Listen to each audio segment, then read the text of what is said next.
있습니다. 이 시간에는 좀 특별한 시간을 갖기를 원하는데 2주 전에 저희가 1대1 제자 양육 세미나를 가졌습니다. 이 1대1 제자 양육을 통해서 받은 은혜를 좀 나누고 싶은 분이 계신데 우리 강주희 집사님 나오셔서 지금 굉장히 부끄러운 모습으로 그러나 또 담대하게 간증을 나누실 거라고 생각을 합니다. 여러분 힘찬 박수로 좀 맞이해 주시면 감사를 드리겠습니다. 네, 안녕하세요. 강주희 집사입니다. 한 집사님께서 1대1 제자 양육에 대해 설명하는 모임에 초대해 주셨습니다. 솔직히 그때 저는 이건 또 뭔가 하며 별 기대 없이 줌 미팅에 들어갔습니다. 처음에는 화면을 끄고 집안일을 하면서 들으려고 했습니다. 그런데 계속 듣다 보니 이것이 내가 하고 싶었던 한 영혼을 실제적으로 도와줄 수 있는 것이라는 생각이 들면서 점점 집중하게 되었고 나중에는 책상에 앉아 끝까지 들었습니다. 몇 년 전부터 하나님께서 저에게 붙여주신 분들이 있었습니다. 장애아이를 키우며 파트타임으로 일하고 가정살림도 살아야 하는 바쁜 삶 가운데서도 하나님께서 마음을 주셔서 도움이 필요한 분들을 찾아가 위로하고 함께 기도하고 말씀도 나누었습니다. 그러나 제 삶도 온전히 주님과 동행하는 삶을 살고 있지 못했기에 너나 잘해, 너도 못하면서 내가 누구를 돕겠다는 거야 라는 마음이 들어 낙심도 하기도 했습니다.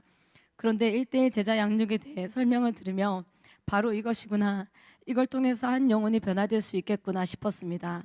내가 하는 것이 아니라 성령님께서 하시는 것임을 다시 한번 깨달았습니다. 그래서 얼른 이것을 배워서 한 영혼을 살리는 일에 쓰임 받고 싶다는 생각으로 1대1 제자 양육을 받기로 했습니다. 1대1 제자 양육은 양육자가 동반자를 정하는 과정에서부터 철저히 성령의 인도하심에 의해 진행되었습니다. 양육자와 저 둘 다 많이 바빴지만 시간을 쪼개어 만남을 해 나갔습니다. 만남을 할 때마다 성령의 감동이 있어서 예전에 깨닫지 못했던 것들을 많이 깨달았고 눈물도 많이 흘렸습니다. 그리고 저의 모습을 되돌아보며 회개하게 되었습니다. 저는 구원의 확신도 있고 성령님이 내 안에 계셔서 하나님께서 기뻐하시는 일만 하고 싶고 그래서 전도도 하고 영혼 구원하는 일에 헌신하고 있는데 왜 나의 성품은 예수님처럼 변하지 않을까 종종 고민했었습니다. 저는 늘 같은 부분에서 넘어지곤 했었습니다. 가정에서 또 가장 가까운 사람들에게 짜증을 많이 내고 화도 잘 내었고 관계에 문제들이 있었습니다.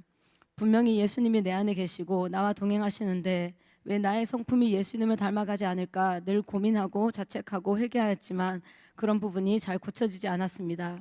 그런데 1대1 제자 양육을 하며 조금씩 저의 문제가 보이기 시작했고 어떻게 하면 예수님과 동행하며 주님이 나를 다스리시는 삶을 살 수 있을지 그 방법을 찾은 것 같았습니다. 1대1 제자 양육을 하며 저의 삶에 성령의 열매, 즉 성품의 열매가 없다는 것을 깨달았습니다. 예전에 비하면 많이 좋아졌지만 아직도 내 욕심, 내 자아를 온전히 버리지 못하고 있는 저의 모습을 발견하였습니다. 이것이 문제였다는 생각이 들었습니다. 성령 충만은 나로 충만한 것이 아니라 예수님의 성품이 충만한 상태인데 예수님의 성품은 갈라디아서 5장 22절에서 23절에 나오는 성령의 9가지 열매인 사랑과 희락과 화평, 오래 참음과 자비와 양성과 충성과 온유와 절제이며 이런 예수님의 성품이 가득한 것이 성령 충만임을 깨달았습니다. 방언으로 기도하고 전도한다고 다 성령 충만한 것이 아니었습니다. 저는 아직도 내 육체의 소욕이 더 강했습니다. 하나님께서 제가 사역을 하기 이전에 성품의 열매를 맺기 원하시는 것 같다는 생각이 들었습니다. 내 육체의 소욕을 이기려면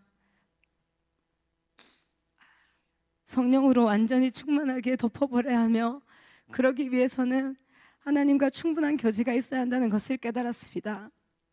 저는 큐티를 하긴 했지만 삶이 바쁘고 힘들어서 매일 깊게 주님과 교제하지는 못했습니다.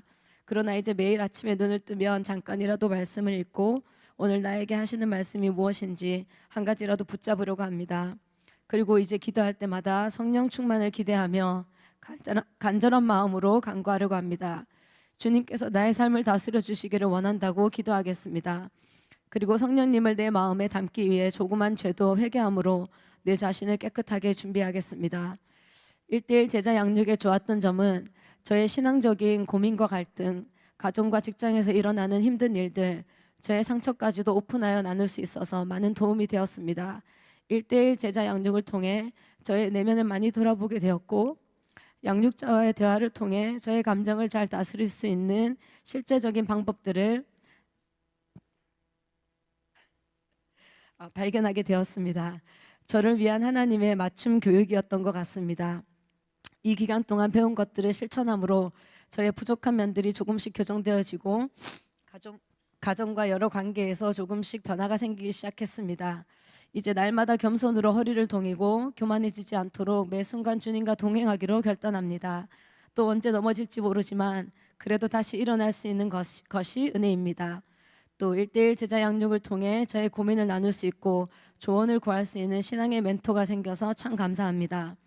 마지막으로 1대1 제자 양육의 장점 중 하나는 동반자뿐만 아니라 양육자의 신앙도 계속해서 성장한다는 것입니다.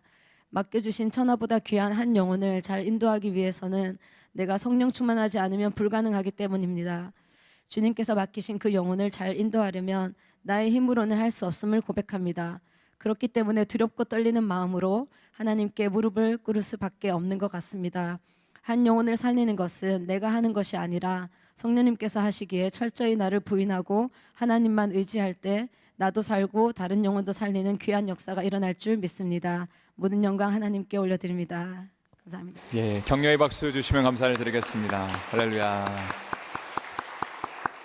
저희 안디옥 교회에서 이제 1대1 제자 양육 이 사역들을 이제 시작하게 되는데 여러분 함께 기도해 주시고 또 함께 동참해 주시고 또 그 은혜를 함께 누렸으면 좋겠습니다.